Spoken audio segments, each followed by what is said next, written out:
আসাম বিখ্যাত বড় ধরনের একজন আলিম, আমরা সারারও সুপরিচিত মুহাদ্দিস, মুফাসসির, মুফতি। আমরা তাহলে খলিঞ্জাদি মহব্বত করি, মায়াও করি, বা আমরা নিজেও তান ওয়াজ বইয়া অনেক সময় শুনি, জান থাকি বহুত মাসলা মাসালে জিগাইয়া লই।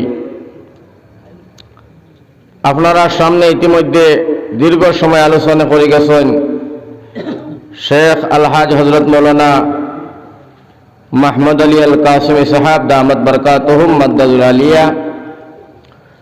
সর্বপ্রথম আপনারা লিয়া দোয়া করি আল্লাহ তবারক ওয়া তাআলায় হযরতর দীর্ঘ হায়াতে তৈবা আল্লাহ দরাজ করুক, আল্লাহুম্মা আমিন। দুই নম্বরে তান লাগি ওখানে দোয়া করি বহুত দীর্ঘ লম্বা সফর করিয়া খালি কেবলমাত্র বরাকনা আল্লাহর বান্দা নাগাল্যান্ড, কোহিমা, বিভিন্ন জেলা, বিভিন্ন দেশ, বিভিন্ন রাজ্য, দেশে বিদেশে অনেক জায়গার মধ্যে হজরতের সফর থাকে। আমরা নিজে কোনো সময় তাজ্জুব যাই, আচরিত হয়ে যাই, জিগাই যে হুজুর অত লম্বা সফর এটা আপনি ফরন কেমনে, কইবা কিতা করা বা দিনের খেজমত বা দিনের খামল লাগি তো করাও লাগে।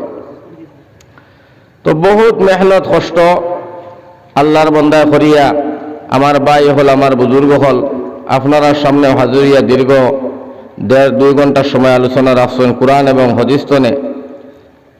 আমরা দোয়া করি আল্লাহ তবারক ওয়া তাআলা কাসিমি সাহাবের এই বয়ান তনে আমরা সবরে আল্লাহ তবারক ওয়া তাআলা নেক আমলের তৌফিক দান করুক, আল্লাহুম্মা আমিন।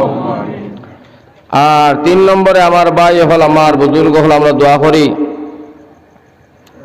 ও কথা যে আজকের যে মহফিল যেটা, এটা বড় নেক মজলিস, বড় আল্লাহওয়ালা মজলিস, নবীওয়ালা মজলিস, কুরআন হাদিসের মজলিস। এই মজলিসও আমরা দিনের এলান